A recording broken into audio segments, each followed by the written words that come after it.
تاکہ رمضان کے دوران غزہ میں فلسطینی عوام کے مصائب جو ہیں اس کو کم کیا جا سکے۔ سعودی وزارت حج کا 2026 کے لیے اندرون ملک کے عازمین کے حج کی رجسٹریشن کے آغاز کا اعلان۔ سعودی عرب کی وزارت حج اور عمرہ نے سعودی عرب کے اندر سے حج کے خواہش مند افراد جو سعودی شہری اور ویلڈ اقامہ رکھنے والے مقیمین ہیں ان کی رجسٹریشن کا اعلان کر دیا، جس کا آغاز 6 رمضان 1447 سے ہوا۔ حج پیکج کی بکنگ 15 رمضان جو ہے اس سے شروع کی جائے گی۔ وزارت نے اس سیزن میں رجسٹریشن کے لیے کچھ شرائط رکھی ہیں، جن میں یہ شامل ہے کہ اس مرحلے میں ماہ شوال کے اختتام تک ترجیح ان امیدواروں کو دی جائے گی جنہوں نے پہلے کبھی حج کا فریضہ ادا نہیں کیا، اور سیٹیں دستیاب ہونے کی صورت میں دیگر اہل افراد کو بکنگ کی اجازت دی جائے گی۔ شرائط کے تناظر میں وزارت نے اس بات کی تاکید کی ہے کہ درخواست گزار کی عمر 15 سال سے کم نہ ہو اور وہ منظور شدہ صحت کے ضوابط کی پابندی لازمی ہے۔ ویلڈ اقامہ ہونا ضروری ہے۔ ترجیح ان لوگوں کو دی جائے گی جن کا اقامہ ایک 21ویں سال سے زیادہ پرانا ہو۔ رجسٹریشن میں ترجیح ان لوگوں کو حاصل ہے جنہوں نے پہلے حج نہیں کیا، تاہم محرم کو اس سے استثناء حاصل ہے۔ اس کے علاوہ ایک بکنگ میں ساتھیوں کی زیادہ سے زیادہ تعداد 14 ہو سکتی ہے۔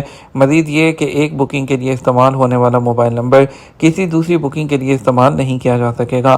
نسک پلیٹ فارم نے اس اہمیت پر زور دیا ہے کہ حج کے خواہش مند ساتھیوں کا ایک ہی ادارے اور ایک ہی پیکج میں اندراج کیا جائے۔ اس کے لیے اندراج کے دوران ساتھی کے اضافے والا خانہ استعمال کیا جائے۔ اسی فریم ورک کے تحت سعودی عرب کی وزارت حج نے شرط رکھی ہے کہ عازم حج کی صحت کی حالت اچھی ہو اور وہ کسی شدید دائمی یا متعدی بیماری میں مبتلا نہ ہو، اور اس کے لیے گردن توڑ بخار اور موسمی انفلوئنزا کی ویکسین مکمل کرنا لازمی ہے۔ وزارت نے واضح کیا کہ معاہدہ خصوصی طور پر نسک ایپ میں درج لائسنس یافتہ کمپنیوں کے ذریعے ہی کیا جائے گا۔ وزارت نے حاجی کی جانب سے اکاؤنٹ بنا کر خود رجسٹر کرنے، ڈیٹا مکمل کرنے، اہلیت کی تصدیق اور پھر پیکج سلیکٹ کر کے سردار سسٹم کے ذریعے فیس ادا کرنے کی ضرورت پر زور دیا تاکہ حج پرمٹ جاری ہو سکے۔ وزارت نے نسک اپلیکیشن یا آفیشیل ویب سائٹ کے ذریعے رجسٹریشن میں پہل کرنے کی دعوت دی ہے اور ضرورت پڑنے پر ہیلپ لائن نمبر 1966 پر رابطہ کرنے پر زور دیا۔ اوورسیز ورکرز کی امیگریشن شفاف بنانے کے لیے موبائل اپلیکیشن لانچ۔ پاکستان کی وزارت اوورسیز نے بیرون ملک جانے والے ورکرز کی امیگریشن جو ہیں اس کو عمل کو مانیٹر کرنے، شفاف بنانے کے لیے ڈیجیٹل جو موبائل اپلیکیشن ہے وہ لانچ کی ہے، اور جو ہے اس کے لیے ان کا کہنا ہے امیگریشن جو مینجمنٹ فریم ورک ہے اس کو لاگو کرنے کا فیصلہ کیا ہے۔ یہ فیصلہ ایک اوورسیز امپلائمنٹ پروموٹر کی جانب سے جعلی ڈاکومنٹ اپلوڈ کر کے 92 نرسوں کو سعودی عرب بھیجنے اور انہیں ڈیپورٹ کیے جانے کے بعد وزیر اعظم کی جانب سے قائم کمیٹی کی سفارش کی روشنی میں پیش کیا گیا۔ دستیاب انکوائری کمیٹی کی سفارشات میں کہا گیا ہے کہ نرسوں کے لیے پورٹل پر جعلی ڈاکومنٹ اپلوڈ کرنے والے overseas employment promoter Ghulam Farid اور میاں ذوالفقار کے خلاف فوجداری مقدمات درج کرتے ہوئے انکوائری کی جائے۔ انکوائری کمیٹی نے سفارش کی کہ بیورو آف امیگریشن کے قواعد کی خلاف ورزی کرنے پر ان پروموٹر کے خلاف الگ سے بھی کارروائی کی جائے گی۔ کمیٹی نے بیورو اور لائسنس یافتہ پروموٹر کے درمیان ڈیٹا فلو رجیم قائم کرنے کی سفارش بھی کی ہے تاکہ یہ معلوم ہو سکے کہ بیرون ملک جانے والے ورکرز کے پورٹل پر کیا ڈاکومنٹ اپلوڈ کی گئی ہیں۔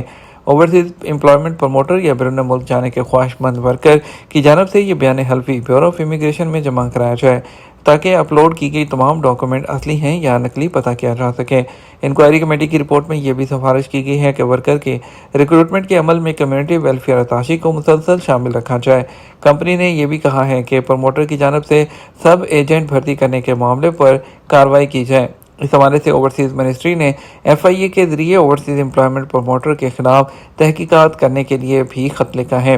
دوسری جانب بیورو آف امیگریشن کے 2 افسران جو ہیں ان کو معطل بھی کر دیا گیا۔ انکوائری کمیٹی کی سفارش پر ہی وزارت اوورسیز پاکستانیوں نے وزارت داخلہ کو درخواست کی کہ اوورسیز امپلائمنٹ جو پروموٹرز ہیں ان کے نام ECL میں شامل کیے جائیں۔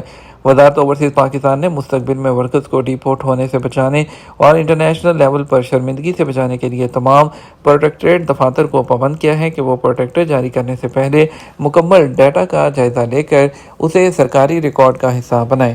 اس کے علاوہ ورکرز کی امیگریشن کے اخراجات کو کم کرنے کے لیے موبائل اپلیکیشن لانچ کرنے کے لیے امیگرینٹ فریم ورک کو لاگو کرنے اور پورے عمل کو تیز رفتار اور شفاف بنانے کے لیے وزارت کے ریگولیٹری فریم ورک کو نئے سرے سے ترتیب دینے کا جو فیصلہ ہے وہ بھی کیا گیا ہے۔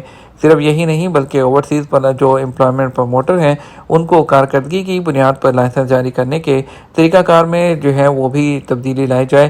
اور اس کے علاوہ جو ہے ساہو مین پاور جو امپلائمنٹ پروموٹر تھا اس نے سعودی عرب کی ڈیمانڈ پر 92 نرسوں کو وہاں بھجوایا، لیکن اس عمل کے دوران نرسوں کے جعلی ڈاکومنٹ سسٹم میں اپلوڈ کیے گئے۔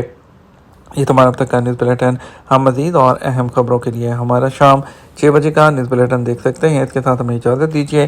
آپ کی قیمتی وقت کا شکریہ۔ اپنا خیال رکھیے گا۔ السلام علیکم۔